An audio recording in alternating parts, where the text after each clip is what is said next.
final word in sports all across the state. You're listening to Sports Talk with your hosts, Bill Kornbluth, Will Pelagic, and the Professor Tom Hayes.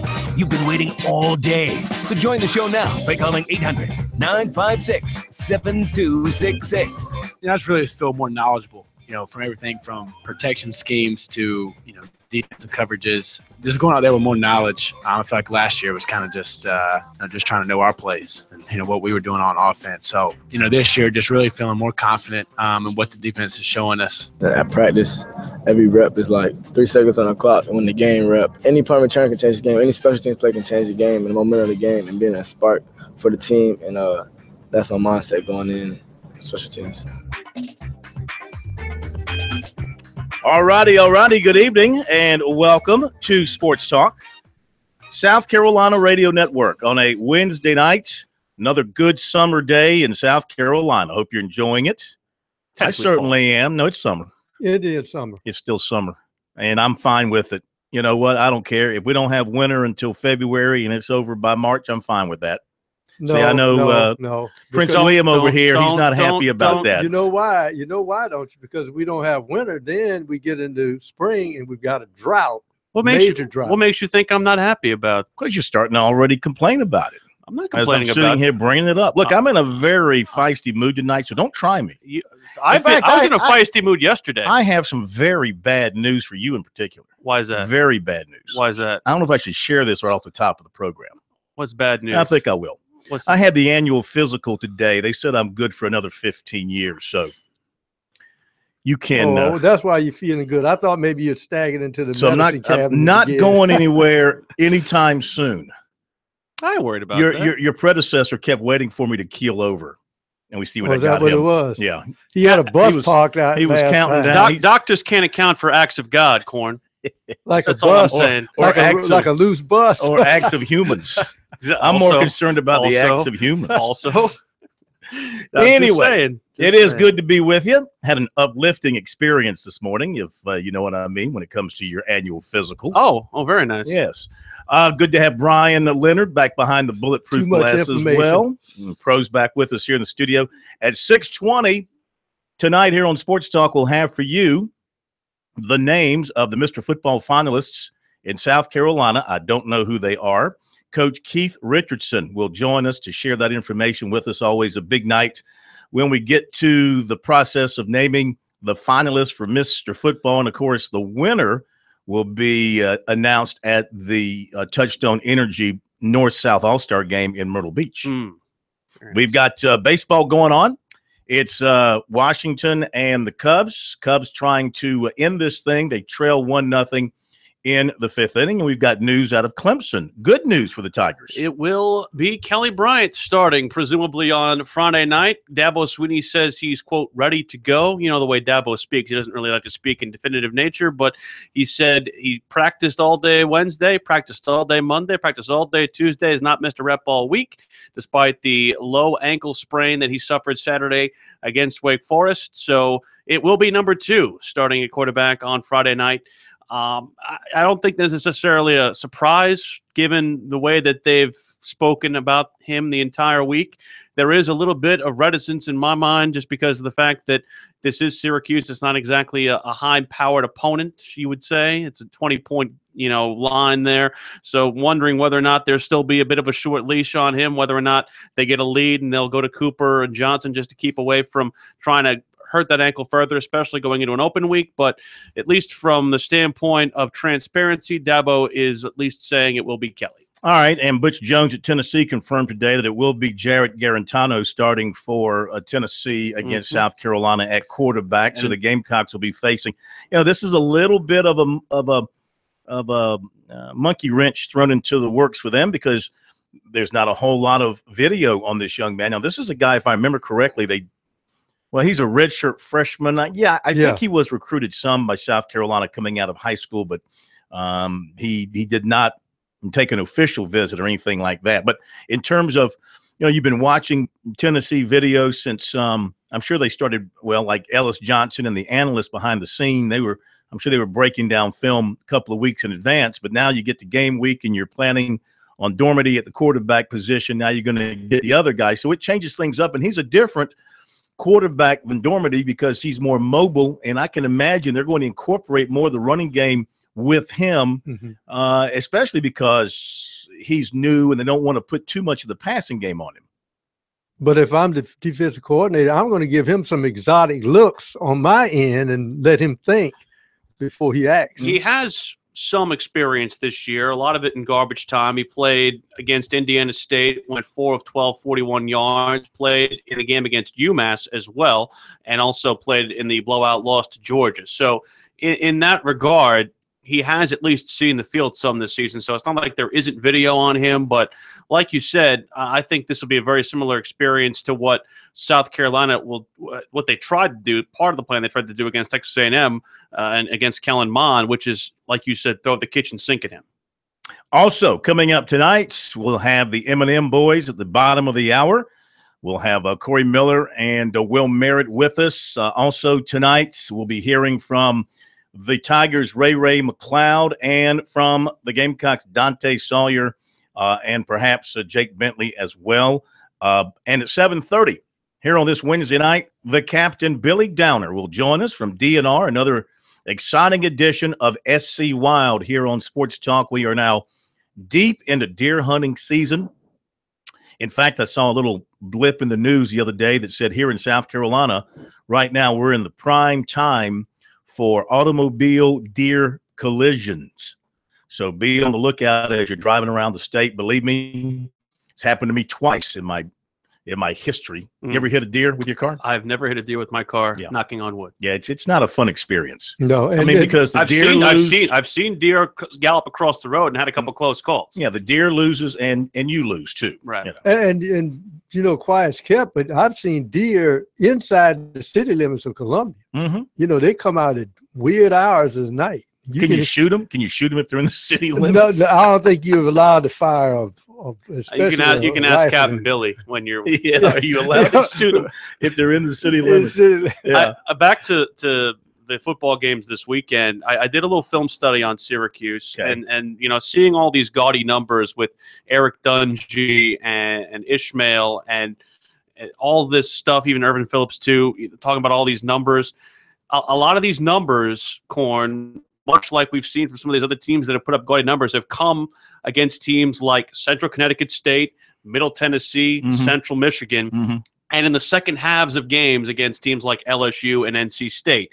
And a lot of that was done when they were behind. So while the numbers do look very impressive on the surface, going inside those numbers, it's not exactly something that you look at and you say, "Oh my God, I'm so." So you're impressed. you're not concerned at all.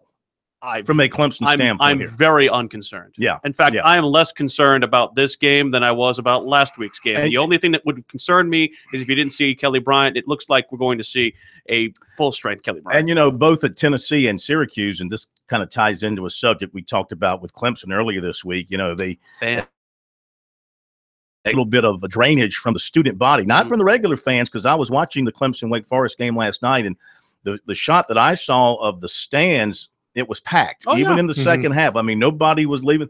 Now, maybe upstairs in a corner, it might have been a little thin. Upstairs in the near corner, it was thin in the fourth quarter. But again, on the hill where the students sit, of course, there was a lot of green grass, which is not acceptable by Clemson standards. What I'm getting at here is at Tennessee and at Syracuse, they're having a very hard time getting students to pick up their tickets and come to the game, and they're offering all kind of deals to the students to come to the game and support their team. Yeah, Tennessee, I think I read that they're increasing the limit of guest tickets you are allowed to pick up. I think they're increasing it. You can have as many as 8 guest tickets in the student section. I heard that they would actually let you bring, like if you're getting married on Saturday, you could bring the entire wedding party, get married at Neyland Stadium, and they'll give tickets to everybody in the wedding party. Like I told you, I was watching at the secondary ticket market for the Syracuse game. It's still pretty high. Still pretty high. Okay.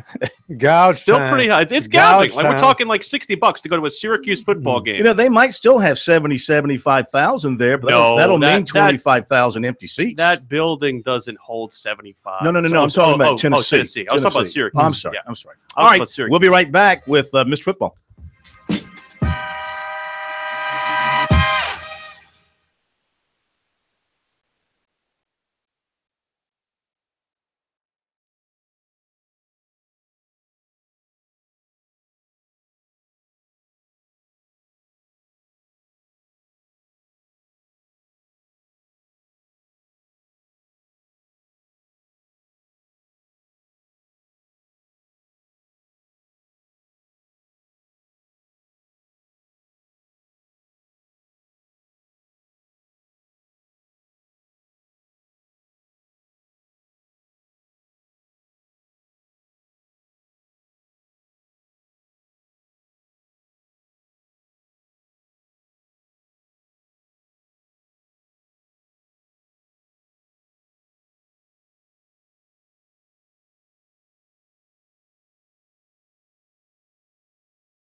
A lot of good stuff coming your way tonight here on Sports Talk, including the M&M boys in just a couple of minutes. But let's get things rolling with our high school report tonight, presented by Farm Bureau Insurance. With new auto insurance rates from Farm Bureau Insurance, you could be saving a whole lot of money even if you received a quote before. Rates are now more competitive than ever. Get a no-obligation quote today at favrates.com. It is that time of the year when we're getting all-star teams announced and various player of the year nominations and things of that nature. And tonight we bring you the finalists for the Mr. Football Award in South Carolina. We are pleased to have joining us the legendary coach and director of the South Carolina Football Coaches Association, Coach Keith Richardson. Coach, how are you? Doing great, Phil. I hope you are. We are doing outstanding. Thank you for joining us. We always await word of who the 5 or more or less young men are who will be in the running for Mr. Football this year. So without taking up any more of your time, let us know who they are. Well, Phil, let's start out by saying a couple of things. First of all, we're extremely appreciative of the South Carolina Electric Cooperatives who not only sponsor this Mr. Football Award, but they also are the title sponsor of our All-Star football game played at Myrtle Beach in December. They've been good partners to the coaches and athletes of this state. Very happy to make the announcement of the 5 finalists for Mr. Football 2017. And Phil, people don't want to know this, but the nominees for this award, they have to follow a strict procedure. First of all, they've got to be a senior. Second, they have to be nominated by their head coach. And third, they must present a letter of recommendation from a non-coach teacher, and that on the academic side. And all of those go into the factors of deciding who the finalists are and ultimately who the Mr. Football is. Mm-hmm. Now, it's also stipulated that we're looking for a good football player too. Yes. You know, that's one of the main criteria too. But we want them to be, we want them to be an All-American person in every aspect of their student life, and that's what we're looking for. And I think we've got 5 finalists that are really outstanding, and we're representing all sections of the state, and that's rewarding. Of all the nominations we had, we felt like all of them not only were good football players, but they were outstanding students. They were outstanding in their communities. And so we just feel better and better about this award as the years go on, and we keep adding to the people who are selected. Our first finalist for the Mr. Football of 2017 is Amir Abrams, a running back from Newberry High School. And in his career, he's rushed for 4,900 yards and 79 touchdowns. Second nominee is Colton Bailey, a quarterback from Chapman High School in Inman, Spartanburg County, who's led his team to state championship last year and has them on the road toward that this year. 8,000 yards passing in his career and 91 touchdowns in his career that he's been responsible for. Our third nominee, and I don't want to mispronounce this young man's name, Phil, you can help me. DeCarrion Joyner. You're close. DeCarrion Joyner, quarterback at Fort Dorchester High School. This year, 716 yards rushing, 13 touchdowns.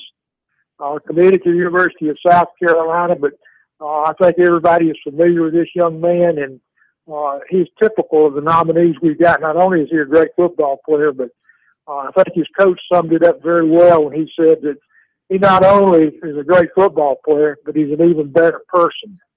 I think when we get comments like that, it makes us proud of this award. Our fourth finalist is Connor Schugert, a linebacker from Spartanburg High School. This year he has 35 solo tackles and 5 sacks. He's also committed to the University of South Carolina. And anybody who knows Chris Miller, and when Chris Miller says he's the best linebacker he's ever coached, I think that's quite a compliment. knowing Coach Miller and the people he's turned out. Mm-hmm. And finally, our fifth finalist is Channing Tyndall, a linebacker from Spring Valley High School. 18 solo tackles and one sack this year. And he's undecided also on his college career. But those are our 5 finalists.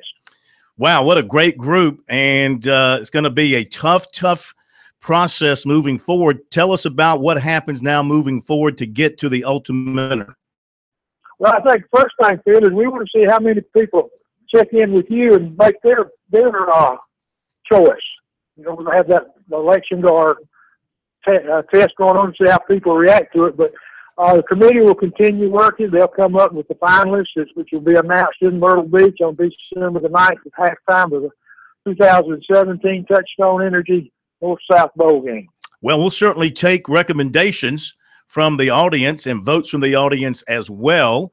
And of course, these guys, as they move on through the rest of the season, they can fans can get out and see them individually now and make judgments for themselves.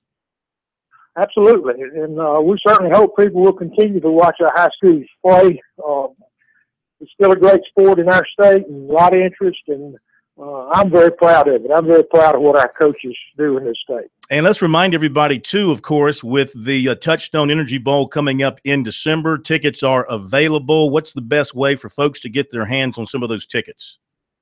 Well, we'll have things published to where we can. We do have a website designated strictly for ticket sales, and Phil, I don't have that right in front of me, and I'm very ashamed. No, that's okay. But I don't. I'm very ashamed. I can't just pull that up automatically. Let me just see if I can do I'm sure this. people can do a Google search or something like that and find it. Or they can go to the Touchstone Energy website and find it, I would think. Right. Yes, sir. It'll be on that. And I got that thing, and I'm ashamed. I'm ashamed. That's okay. That's okay. Not a problem. Not a problem. Which a good-looking list. Hold on, Phil. Oh, okay. Hold on. All right. Okay. Hold on, Phil. I think I've got it here, and I don't. Okay. I'm sorry.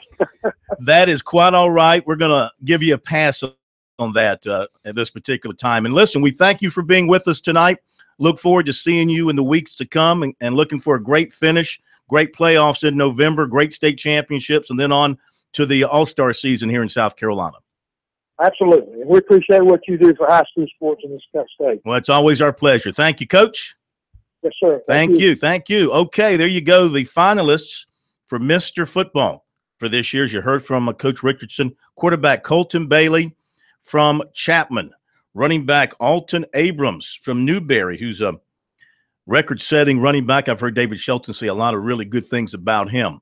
Quarterback DeCarrion Joyner. Amir Abrams. You said Alton Abrams. I'm sorry, Amir Abrams, my bad. Yes, I think Alton might be his brother. Yes, Amir Abrams. Amir Abrams, my bad.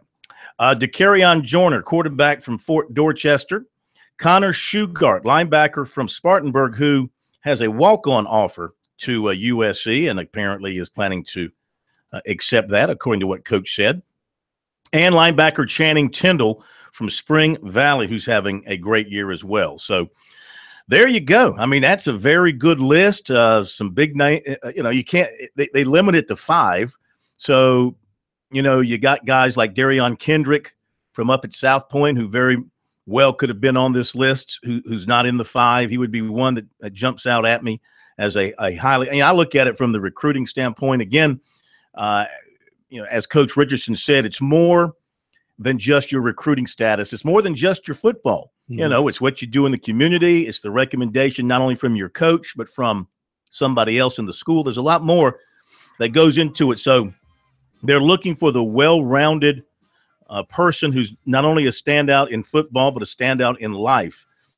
And they feel like they've got the 5 best in the senior class for this year on this list. Colton Bailey, Amir Abrams, DeCarrion Joyner, Connor Shugart, and Channing Tyndall. Congratulations to all 5 of those guys, the finalists for Mr. Football in South Carolina. We'll be right back.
All right, thanks again to Coach Keith Richardson for being with us.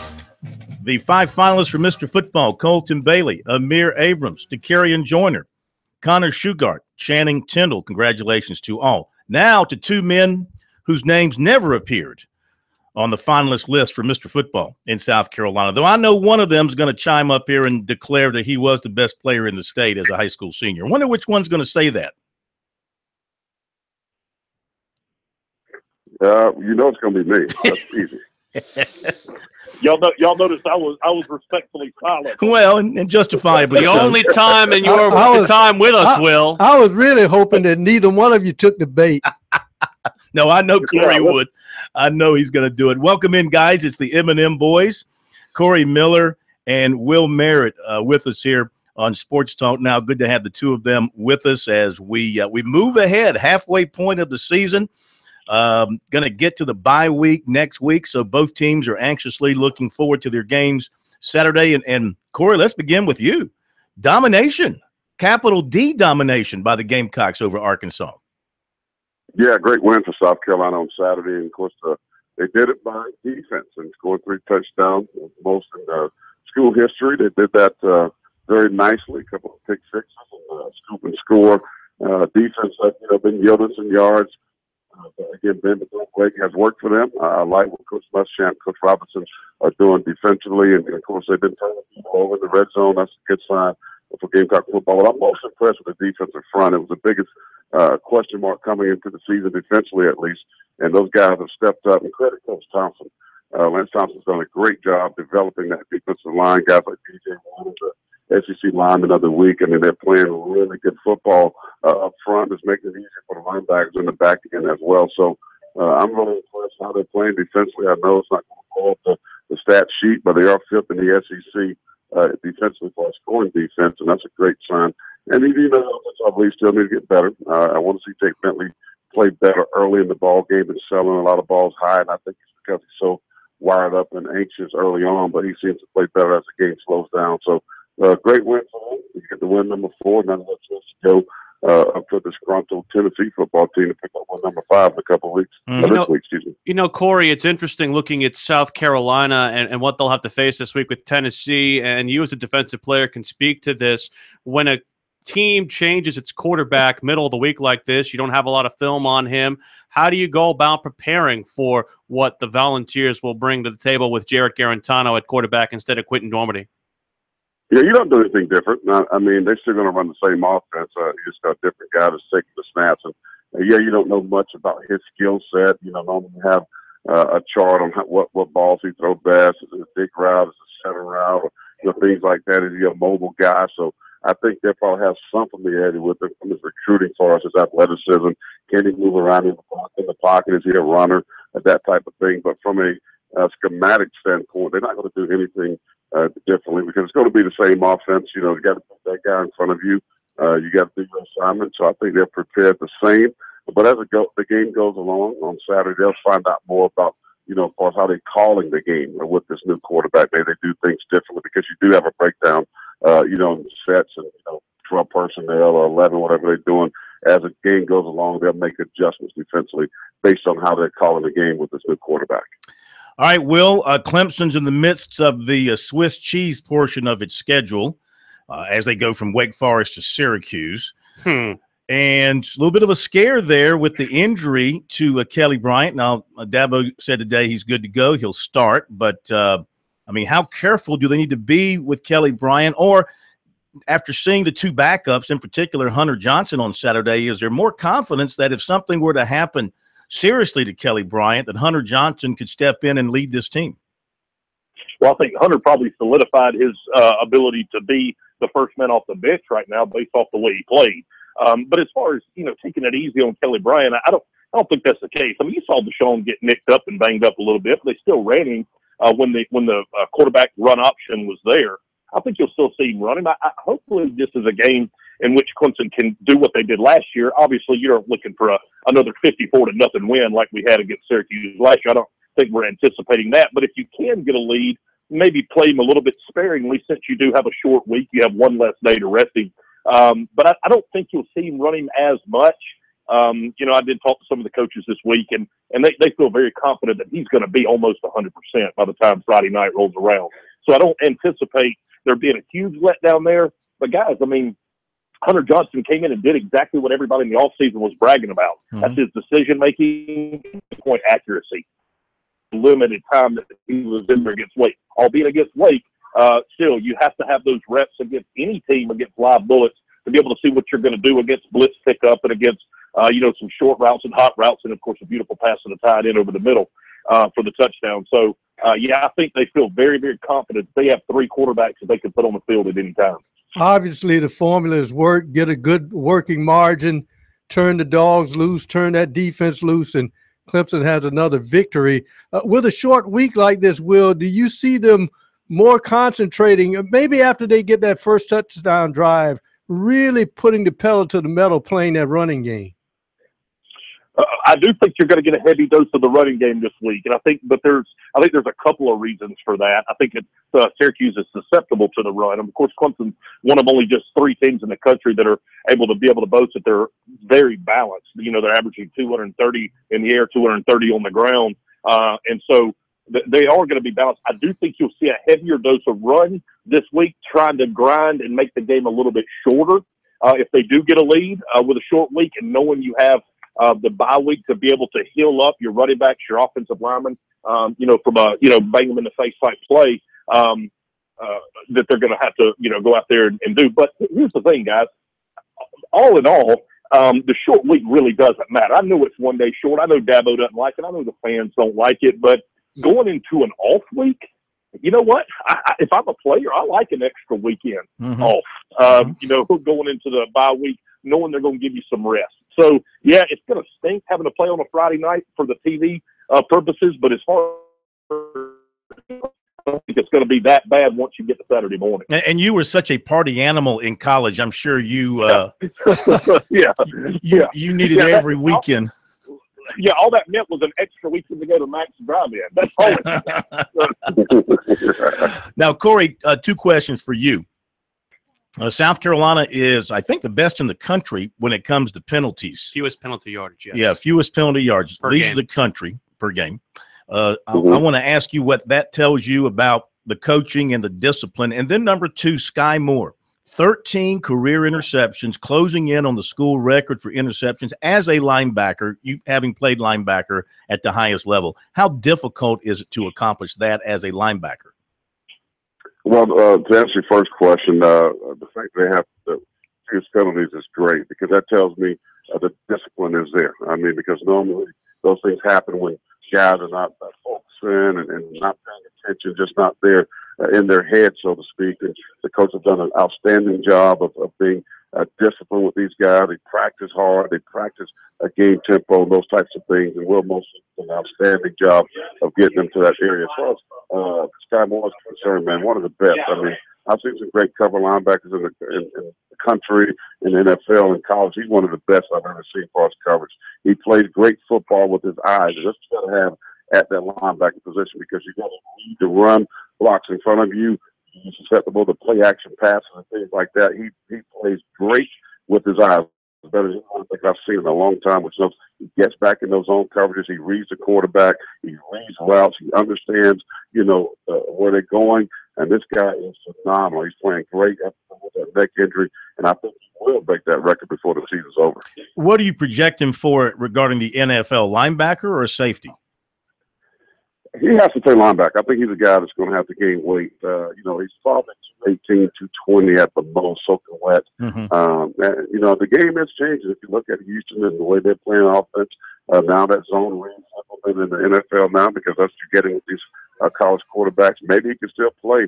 I know Arizona has a small inside linebacker by his side, so it depends on the team. But I think he has to play linebacker. He doesn't have the full hips to play safety. I don't think he's good enough to play in the highest level. All right, guys, hang on. I'm going to hit a break and come back to you. The M&M boys, Corey Miller and Will Merritt, they might not have been on the Mr. Football list, but they're on our list as Mr. Good Guys here on Sports Talk. They make our top five. We're back in a moment.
These guys, they never sleep.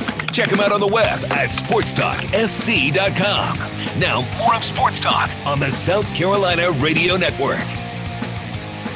And we're with the M&M boys on this Wednesday night edition of Sports Talk. Phil Kornblut, Will Pelagic, and the Professor. Tom Hayes with you from downtown Columbia. Back to the M&M boys. Will, what in the hell's going on with the Clemson students? And some of them, not enough of them showing up. What is the deal? Well, I mean, the only thing I can say is I have to take a little bit of page out of what happened at the press conference this week, and I'm not quite sure what happened with the fire marshal not letting them in prior to the game. I know there was a lot of people that were complaining. I have nephews and nieces that are at Clemson right now, and there's a kind of an underlying theme about they were not letting them in early enough to get there. I don't think that's all the reason, though. I mean, we all know that noon kickoffs are no fun, because – I mean, students want to be able to enjoy the day before they walk in. But, I have to take a little bit of a page from what Dabo said. And I don't typically like to quote other people's opinions, but I will quote the head coach's opinion going, if you're getting tired of winning, that's on you. That ain't on them. And if you're getting frustrated with, back-to-back 6-0 starts to a season, and that's the reason you don't show up for a noon homecoming game, that blood's on your hands. That's not on the team's hands. Well, I mean, from what I understand, Will, they put up a little fence from in between where the student bleachers are and where the hill is, and that's preventing some of that overflow. And that entire area is like flooded with the lime green colored event staff security people. So it's well protected, almost kind of like Fort Knox. And I don't know why they're doing this. I mean, do you have any insight as to, why they've made this decision? I will not share his name, but let me just say that I did speak with someone earlier this week that works for the university and works in the facilities department. And he's very, very frustrated in the fact that he feels like they've lost a little bit of that excitement level by trying to go a little bit above and beyond with the security measures. Now, just knock that darn thing down. I know. I mean, you say that, but at the same time, I think that everybody's pretty hyper vigilant these days about crowds and crowd control. And obviously we're in turmoil in a country as far as things that are taking place. So I understand being vigilant. I understand being cognizant of your surroundings and having a good perception of what's going on. But when you do it at the sacrificial nature of a tradition that dates as far back as people packing the hill to be able to watch the team run down, I find it to be a little bit pushing the envelope too far. And I hopefully cooler heads are going to prevail with the last couple of home games that we have this year, and they're going to open those gates up and let them flood because, guys, it is a very fun way to start a football game. Whether you're playing Wake Forest or Florida State or South Carolina or whoever it happens to be, it's a magical moment. And everybody should be able to get to experience it with the team. Absolutely. All right, Corey, the Gamecocks 5-4 against Tennessee in the last 9, but over the history of the series, it's mostly been Tennessee in the 35 games. But the Gamecocks have evened things up here over the last 9 years. This appears to me to be, and of course, Tennessee is favored. But this appears to be a very dangerous situation for the Gamecocks. They've had nothing but a week of good things being said about them. They're stepping into a situation where the team's had 2 weeks to get ready, a new quarterback. Their coach is under intense scrutiny. They're probably playing for his job. Heck, if they lose, he might not make it into November with Alabama right around the corner. What does South Carolina have to be wary of going into this game? I think it's all about their locker room and about, business as usual. So it's a strip going over there and taking care of your business, playing football the way you know how to play. And Tennessee has a lot of deals going on right now with Bush Jones, and he's yelling at the media. They can't get students to come to the game. You come get one ticket, we'll give you 8 free. Go give it to the folks at the gas station. Please get to come to the game. I mean, they have issues up there. And in South Carolina, I said this morning, they have to go out and start early and fast. I mean, you got to bust them in the mouth. You got to let them know that you're for real. Get up on them early, and then they're gonna quit, and that's what's going to happen because the Boo Birds, the fans, will start pulling, and they're going to start leaving the stadium. But it's imperative, I think, for South Carolina to start the game fast, get ahead, and then just put it on cruise control and win this football game. It's definitely a winnable game for them.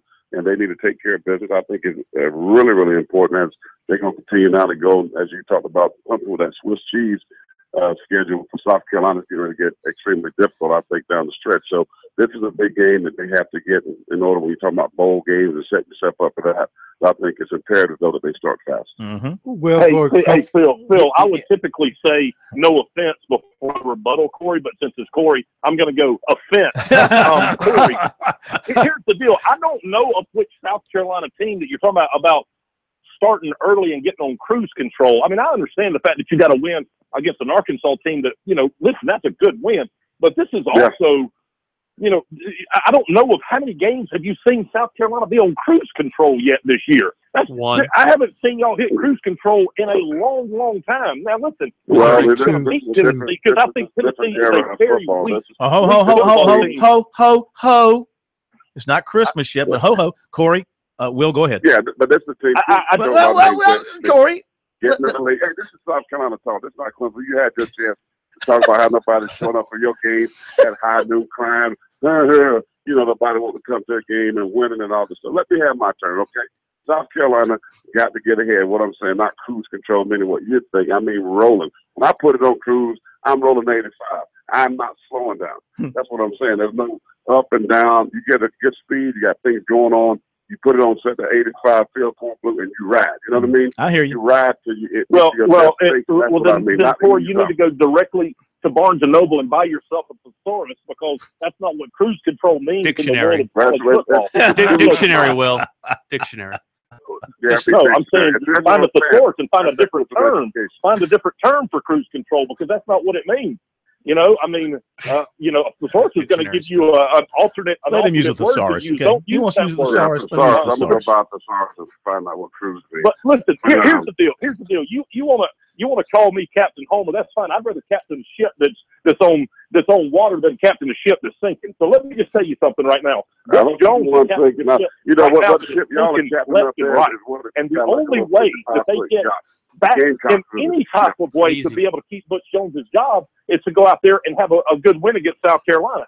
So I think they're going to play some of their best football. I don't think it's good enough to beat South Carolina, but I sure don't think that South Carolina is to the point after just an Arkansas win to sit there and talk about, we've arrived, and now we're just allowed to go out there. Oh, well, please stop it. I mean, I don't think we've arrived.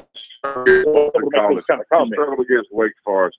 Phil said Swiss cheese, buddy. I'm talking about provolone. I'm talking about pepper jack. That's what you got right now, and that's what the ACC is. You're getting yourself on the chest of all these 3 top 15 teams. One of them is already gone. The other 2 going to be gone.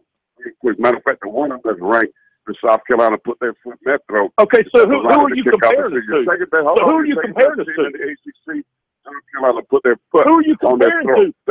Your arguments are That's a good point, Corey. You did beat NC State, correct. They don't make any sense, because if you want to go past present and future, I've got you in all 3 categories, big boy. Go stick another cigar in your mouth and keep your mouth shut, because you don't know what you're talking about. Put their foot on your throat, son. That's what they did. Okay. Will you beat the best team? Will you beat the number 1 team in the ACC? It's gonna happen. It's gonna happen. Oh my God! What planet are you living on? I'm living on. Are you living that's on? What I'm telling you right now. It's gonna happen. So we got a lot of time to talk about that. There's gonna be words about no, we don't. We don't have near enough time to talk about your stupidity. And you know what happened? Dino Babers made a great post-game speech, 31-17, blasting Virginia Tech. Clemson, don't be on that side of things on your high school football Friday night. That's the league that you in. All right. Wow. We got to call it. Hey, both those guys took their leadership reps today, I would say. I would say so. They also had oxygen sitting next to them as well. Guys, thank you very much. As always, thank you, Will. Yeah, man. Y'all have a great day. Thank you, Corey. All right, cupcakes. All right, homeboy. Wow. Corey's got to get a better phone, though, because Will has a really good signal, and it overpower. Corey's trying to overpower, but his signal voice is a little weak. It does. Floods his phone. Got to get him a little more high-tech phone. We should get him one of those iRigs like you and I have for our phone. That's a good idea. Thanks to the M&M boys. Back in a moment.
You can go right to YouTube from Movie Maker, but there it is, but I don't know. It never works though. I say there is, it never works. I've done it from iMovie on my Apple. But Yeah. it's just, I don't. It doesn't make any difference. It actually goes quicker if you just go straight to YouTube. No, the way we do it. Just if you just save it and then just. Yeah, exactly. Save it as a WP4 file. MP4. They got the call for it. All right, here we go. Stand by. They got it right. They got it. Quiet, please.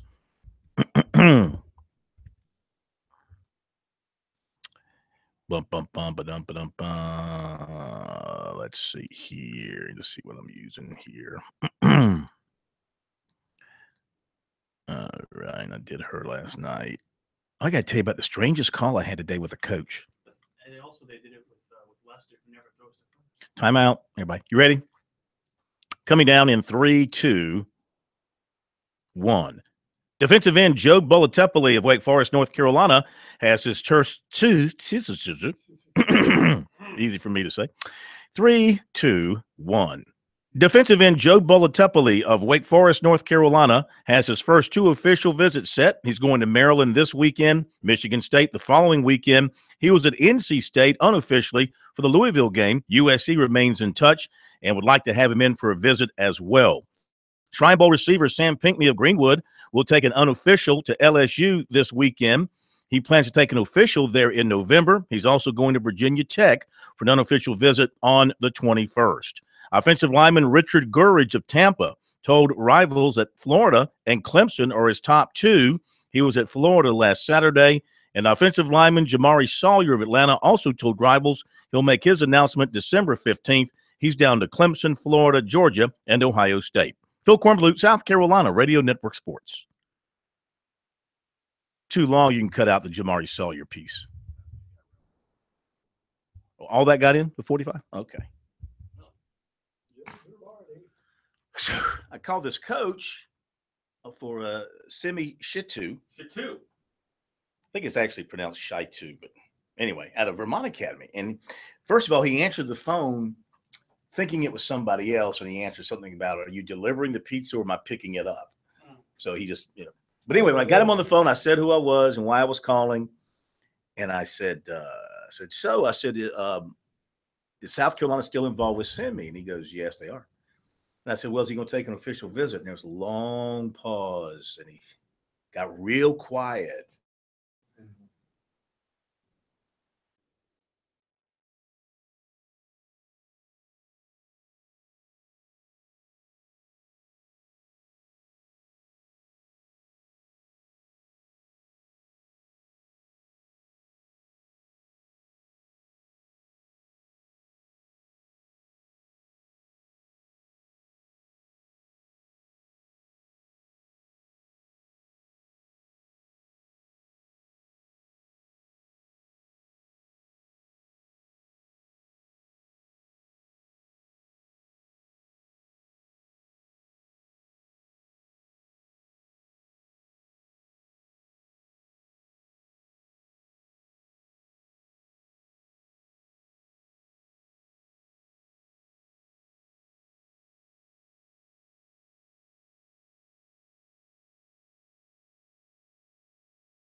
Round 2 of Sports Talk up next with your hosts Phil Kornblut, Will Pelagic, and the professor, Tom Hayes. Don't leave us hanging. Join the show, 800-956-7266.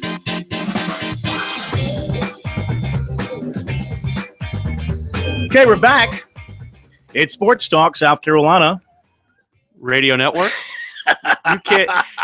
You had to run down the stairs to let Captain Billy in the door, and you're still panting, man. He ran up the stairs. I think you need a new doctor, man. There's only one flight of stairs. Because your doctor, the fact that you are panting as much as you are, you should not pant that much. How about the perspiration? From one flight of stairs, man. 118 over 72 today, boy. Okay. But you're still panting. Well, you know how steep those stairs are? I could run up and down. That's a small mountain. Isn't that a small mountain, Captain? Come on. That's like running up that's little mountain. Like a molehill. That little mountain out there. All right, we'll have the captain in here with us at 7:30 for SC Wild. Let's go to Glenn in North Charleston. Then we're going to Ray McLeod. What's up, Glenn? What's up, y'all? Not much. I hope y'all know that Mr. McLeod's going to have it busy because a lot of deer in my parish with the cars running over them when especially with the new shorter days coming here and all that. And drivers need to beware early in the morning, too, because cars shining in their eyes and they may have an encounter. So. Yep. Keep your eyes open and stay alert. And also, Tennessee's going to be the weaker team anyway this weekend. Carolina's going to come away with another victory. So that's number 4. So it's going to be getting close. Actually, that'd be number 5. 5, Glenn. 5? Yes, even better. Mm-hmm. Don't be shortchanging them. No way, man. I didn't want to do that. But, maybe it'll bring in better luck. That first quarter is going to be interesting because Tennessee is the type of team, they're anxious after 2 weeks off to get something right in that stadium. If South Carolina can stand toe-to-toe, survive that first quarter, when the game settles down, they got a real good chance. All right, thank you very much. A lot of folks responding on Twitter to the question, who do you like for Mr. Football? Here's one for Amir Abrams, another for Connor Shugart. Connor says he's blessed, giving all glory to God for that awesome nomination for him. It is. It's a great honor to be just a finalist, and then of course you'll be on that stage at halftime of the Touchstone Energy Bowl, and one will be introduced as the winner, and it's a great thrill. I mean, let's face it, it's that next big step in your football career. Some are asking, where is Darion Kendrick? It's a lot of the response from us getting that question. He's a great talent, no question about it. But the committee could only take 5. I don't that's think the max. That's the issue. I think who do you take out and replace him with? That's a hard question. A lot of people coming in on Amir Abrams here. Very good running back at Newberry, a record-setting running back there at Newberry High School. So seeing a lot of people coming in for him. We shall see how this plays out over the next several weeks leading to the ball game in December. I had a chance on Tuesday to sit down with Clemson wide receiver Ray McLeod. With Ray McLeod as the Clemson Tigers get ready for the Syracuse Orange. Short work week. How's it different? Physically, it's a little different. Just not having that Sunday where you could just rest and just get your mind right mentally for the next week. And other than that, the workload of the week through the practices, the Monday practice, Tuesday practice, and the working Wednesdays, everything's the same. And the process, we treat every game like everything's the same. So with that, that's all the same. How much has this month been more of kind of a mental test for you guys? Because you had the physical tests with Louisville and Auburn and teams like that. This month, kind of more mental, some travel, odd kickoff time, short weeks. How much more mental has it been for you guys? Like I said, more just leadership comes to play and just keeping everybody sticking with the process. Everybody get find a word for that. Just that jet lag feeling where you just, oh man, we got another game, another season. But us having this bye week in the middle of the season, I think is very big for us, just to refresh our mind, just have another 7 weeks in a row, just to shoot for the stars, and that's our game plan. and just at practices, leading each other.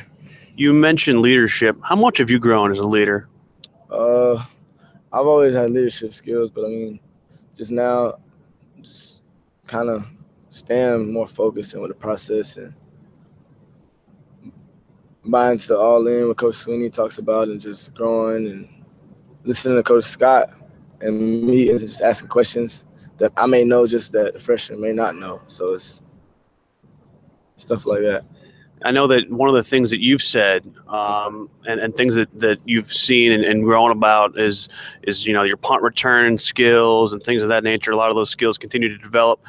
What do you think is the biggest thing you've worked on to be good at something like that is such a specialized skill like punt returns?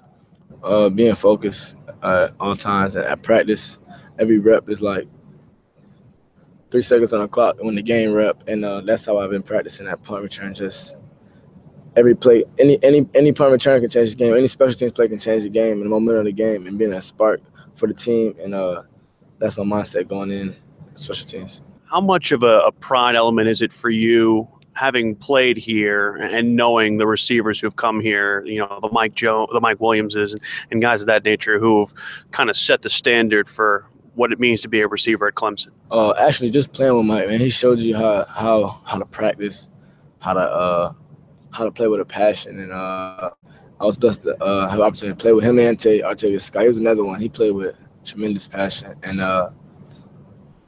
just playing with them, just showing you how the ropes, just everything from the school, from how to manage everything. It was real big, and just from knowing, I don't know them personally, Nuke, Sammy, Martavius, Adam Humphreys. Actually, I do know Adam pretty well, and just watching their film and how they play, it just show you it can be done and what it takes. What do you think is the biggest bit of advice you either got from them or even that you've received over the course of this year from somebody who's on your team or something like that? Treat every game like it's your last. I like that. What have you seen from Syracuse on defense? Pretty good on in the secondary.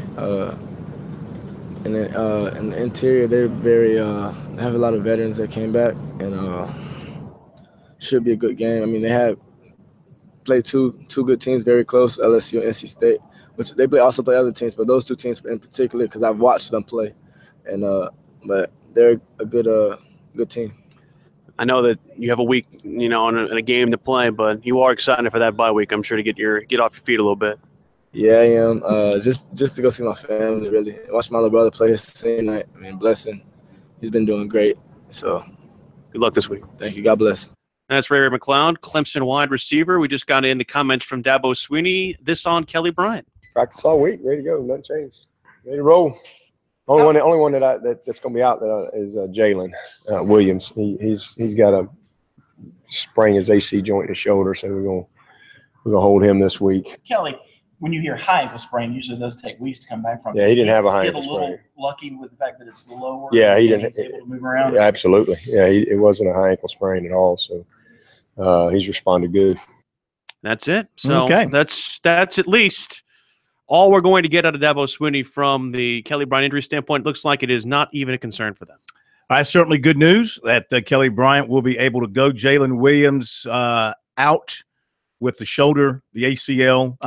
AC joint in the shoulder, so they'll miss him. He's a good contributor off the bench at linebacker. But the important thing for Clemson is having that quarterback healthy and able to play. And, on that turf at Syracuse, it's going to make him, if his ankle's totally healthy, and I'm sure they wouldn't be playing him if he were not healthy, he'll be a little bit faster, too, on that turf. All of them will be faster on that turf. I didn't even think about the turf aspect of the fact that Clemson uses grass. Mm-hmm. Yeah, this is their first game this year on turf. Yeah. But they've been up there before, and they've handled it with ease up there. So would not expect anything different this time around. Has artificial turf. Do they have artificial turf? Louisville has artificial turf. They only played 2 games on turf, 10 games on grass. And, of course, it didn't hurt him at Louisville at all. No. Yeah. Okay, we'll be right back. We've got recruiting coming up and more.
The guys are always checking email.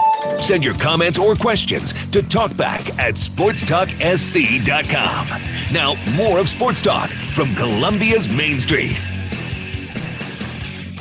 We are Sports Talk, your final word in sports every night here in South Carolina. Glad you are with us. Make sure you stay with us over the airwaves, on your iPad, on your phone, on your laptop, in your home, in your car, in your dreams. However you want to stay with us, make sure that you do so, because we want you to be with us. We miss you when you're not with us. And we're brought to you by South Carolina Electric Cooperative, your local electric cooperative, sponsor of the annual Touchstone Energy Cooperatives Bowl.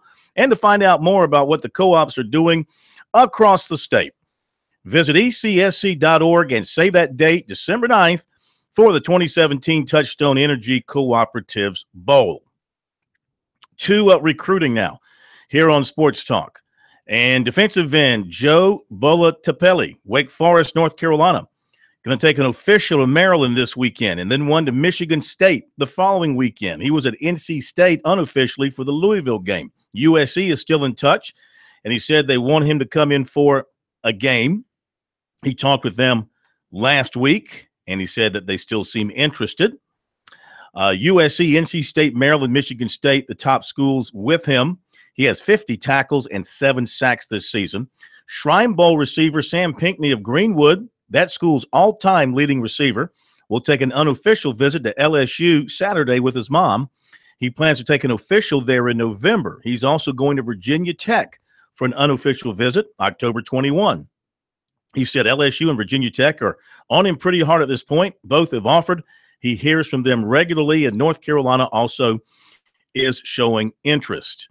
Christchurch place kicker Cliff Gandis took an unofficial to USC last weekend. He's also been to Stanford unofficially. Can they get him here before the end of the season? Too much. That's too much. That's not having faith in the current kickers. Yeah, that's right. 2019 defensive end Savion Jackson of Clayton, North Carolina. USC, Clemson in his top 10, along with Alabama, Tennessee, Louisville, North Carolina, Ohio State, Penn State, Virginia Tech, and NC State. 2019 defensive back Jalen Perry of Decula, Georgia, told Rivals his top 4 are USC, Georgia, Ohio State, and Alabama. He plans a decision here in the next couple of months. Offensive lineman Richard Gurridge of Tampa told Rivals Florida site Clemson and Florida are his top 2. He was at Florida Saturday.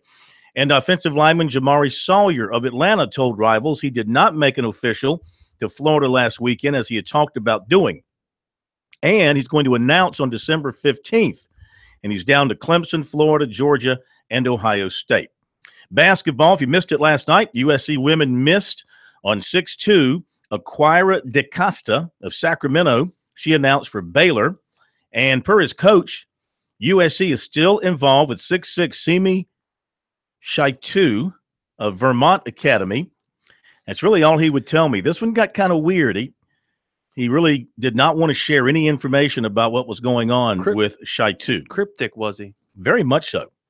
He's been to Vanderbilt, and he is scheduled to visit North Carolina, so he would not tell me if he's visiting South Carolina or not. Shady for Shaitu. Which I would pronounce it Shaitu. Me personally. You would? You would pronounce it to be safe, but it's probably the latter. Whatever. Better to be safe than fired. The latter for latter.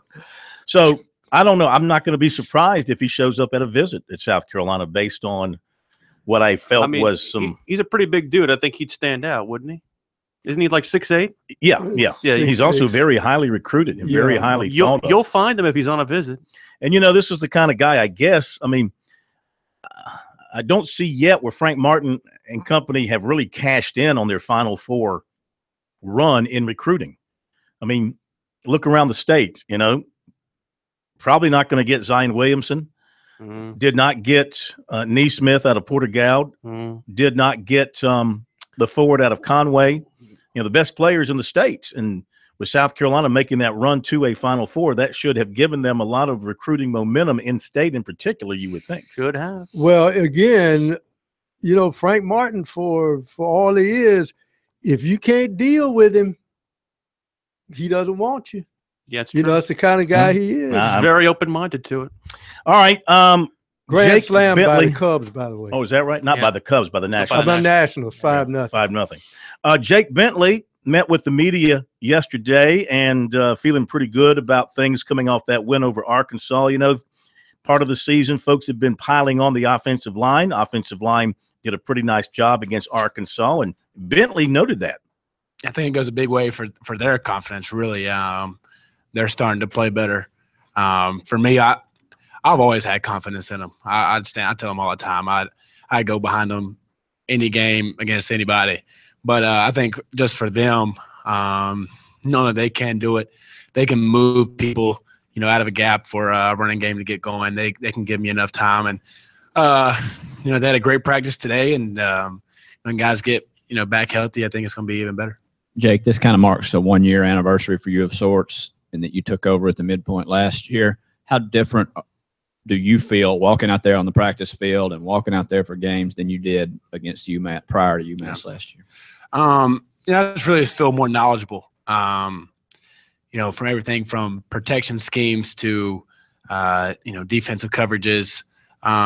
Just going out there with more knowledge. I feel like last year was kind of just just trying to know our plays and what we were doing on offense. So this year just really feeling more confident in what the defense is showing us.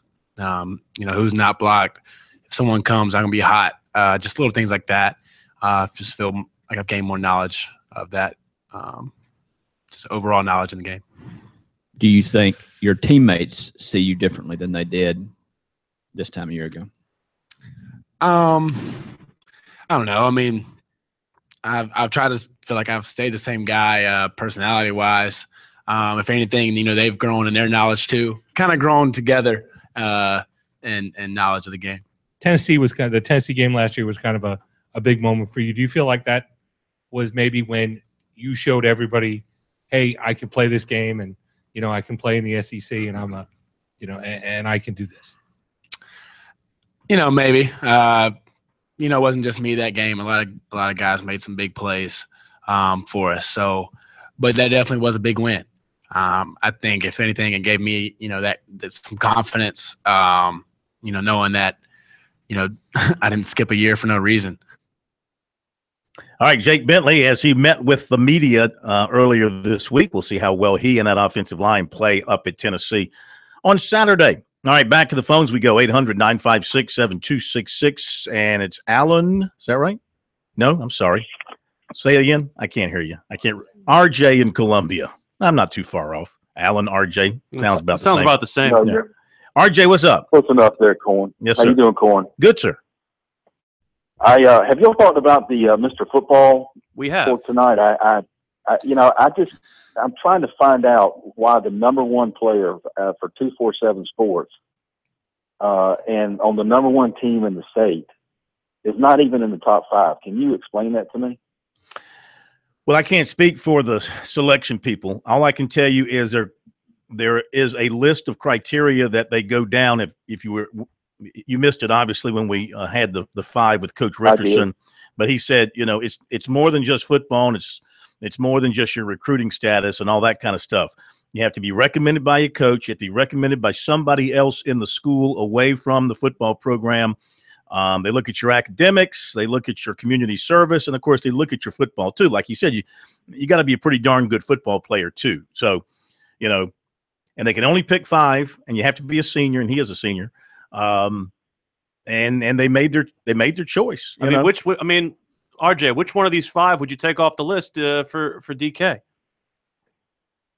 I would take 4 of them off, besides maybe the other quarterback. But I'm telling you now, and I know Tyndall's a good player, but DK is and that's not me. There's 2 quarterbacks on there. There's 2 quarterbacks. People have seen him play across the country, and all these scouting people. I mean, they're comparing him to like Peter Warwick. I mean, that's how good of a player he is. Yeah, they say he is sensational. There's no question about it. And he's not even going to play quarterback in college. I mean, he's going to be a wide receiver. Better for the North-South. No, this isn't for the Shrine Bowl. This is for Mr. Football. He's in the Shrine Bowl. He's in the Shrine Bowl. Yeah, he absolutely. All right, thank you very much. SC Wild is coming up next.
It's time to get wild with SC Wild. Everything hunting and fishing from the South Carolina Department of Natural Resources and your host, Phil Kornblut.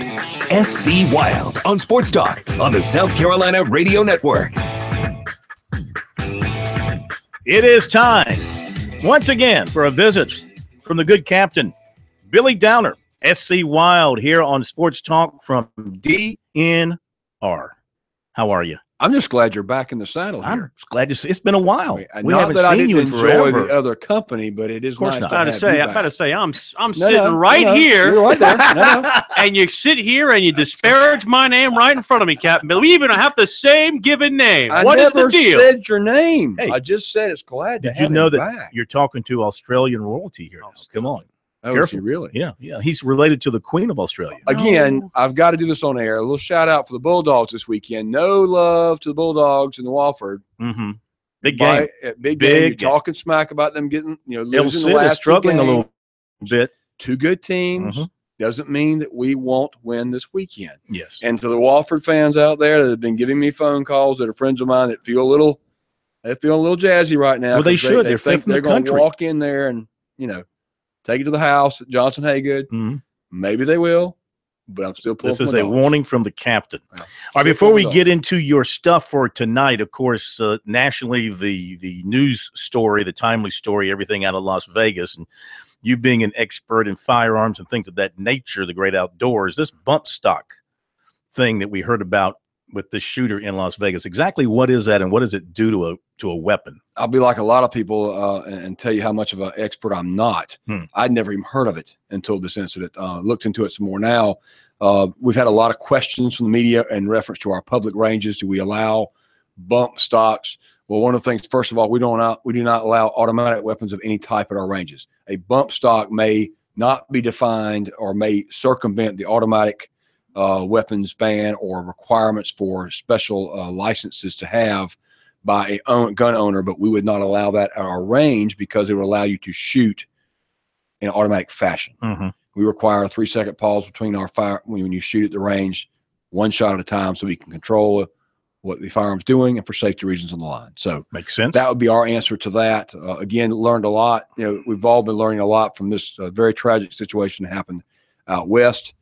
Again, guns become the bad thing, and the people, seem to kind of get blurred in the whole deal. But again, this individual is very, very troubled, obviously. And the fact that he chose guns to take out this is horrible. Absolutely. Absolutely.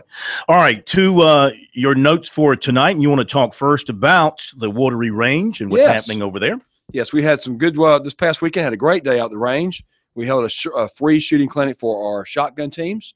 We've been growing in the shotgun program, Scholastic Clay Target Sports across the state, working with other groups. But this weekend we held a free shooting clinic along with the South Carolina Youth Shooting Foundation, 4-H Shotgun Sports, and the Scholastic Clay Target program.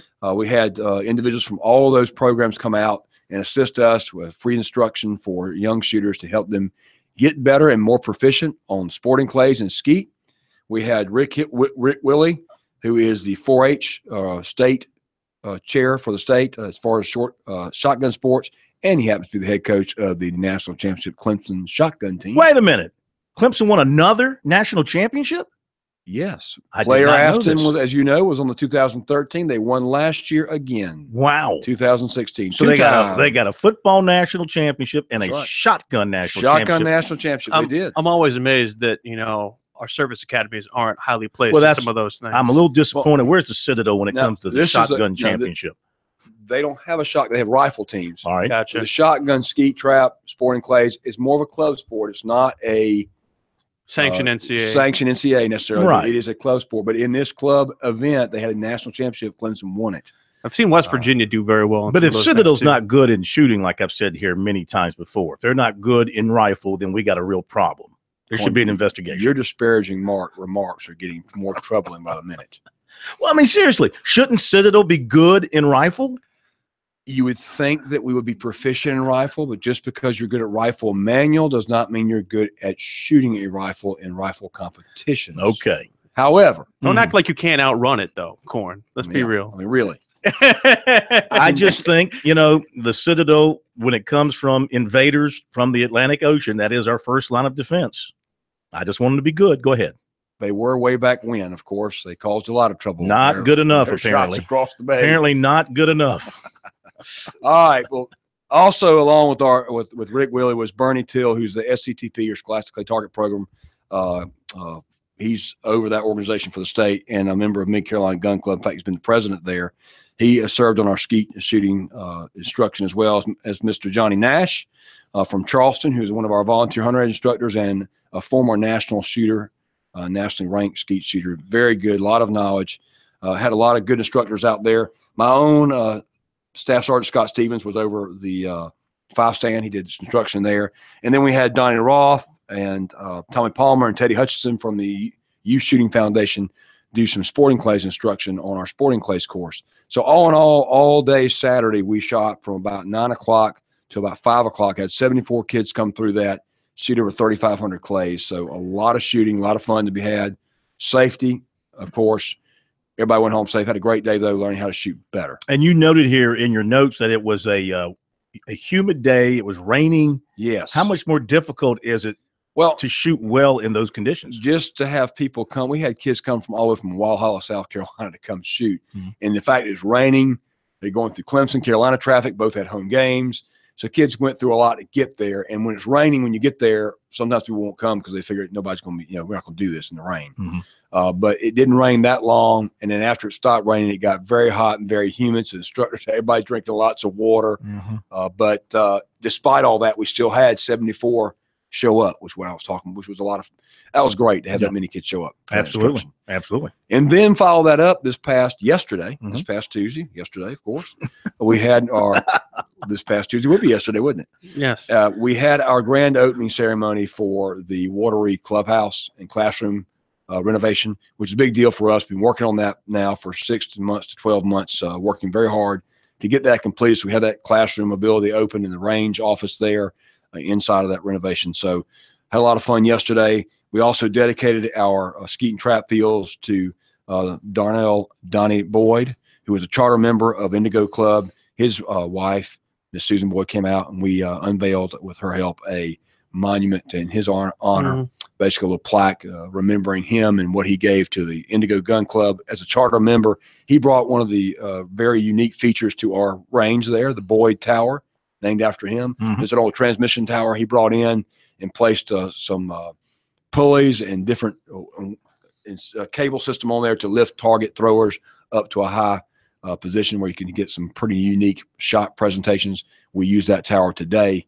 We have actually 6 traps on that tower for 2 of our stations that shoot 3 shots per station, 3 different presentations. And that challenges the avid shooter as well as the new shooter.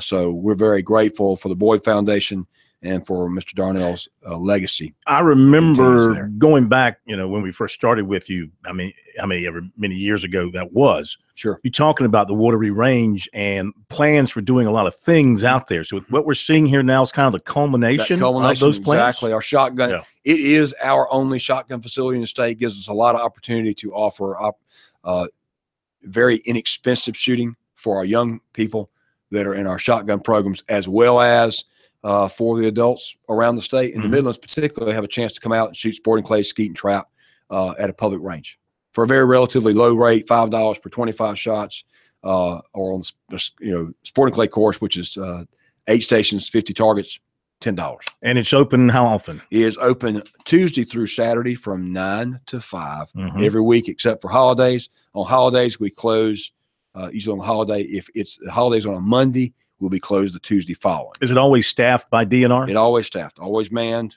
There's always someone there at the office. Keep the targets loaded up. And if a novice goes out there, is there someone there to help? Some general instruction, but we don't have a full-time staff on station there to help somebody learn how to shoot necessarily. Yeah. Okay. We are visiting with Captain Billy Downer, Citadel class of 62. No, what was it? 93. 93. I'm sorry. I was taking a guess. Just looking at you. Yeah, I was taking a guess. Thanks a lot. We'll come back and talk deer, and I want to talk a little shrimp, too. Can we do that? Yeah. Okay. It's SC Wild here on Sports Talk. Back in a moment.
It's time to get wild with SC Wild. Everything hunting and fishing from the South Carolina Department of Natural Resources and your host, Phil Kornblut. SC Wild on Sports Talk on the South Carolina Radio Network. And we're back, Sports Talk South Carolina Radio Network. We are with the captain, Billy Downer, and I want to mention this as well. He won't mind me mentioning this. The Sports Talk is brought to you by South Carolina soybean farmers and their checkoff. Learn more at scsoybeans.org. Pork, powered by soy. And, of course, soybeans have a lot to do with hunting. And deer hunting. Which is where we're headed next. Very timely, talking about this very common topic among hunters. How far is too far to shoot a deer? How far is too far? How far is too far? I'm asking you. I mean, what do you think? I would say in terms of yards. Can I give it to you in meters? Go ahead there. I would say meters. I would say no longer than football field's 100 yards. Remember that? That's right. No longer than you can see. I would go no longer than 50 yards. Oh wow! No, much more than that. 100? I'm going to say yards. Typical range. I'm going to say 250. Our typical ranges are 100 yards. So a 100-yard shot is what most hunters want to get. Yeah. 100 to 150 yards is probably a comfortable shot for most folks. 250 being the long shot for the average guy all day long. However, you can sit some larger bean fields in the state, several hundred acres in size, and you can have that shot present itself in the 300 to 400 and further range. That's long. And many times hunters sitting there in the stand see that big deer through the binoculars or through the scope, hopefully using a set of binoculars. We always encourage you, use a good set of binoculars to identify what you're shooting at or what you look at through the scope so that you're not aiming a rifle at something and looking through the scope to see what it is.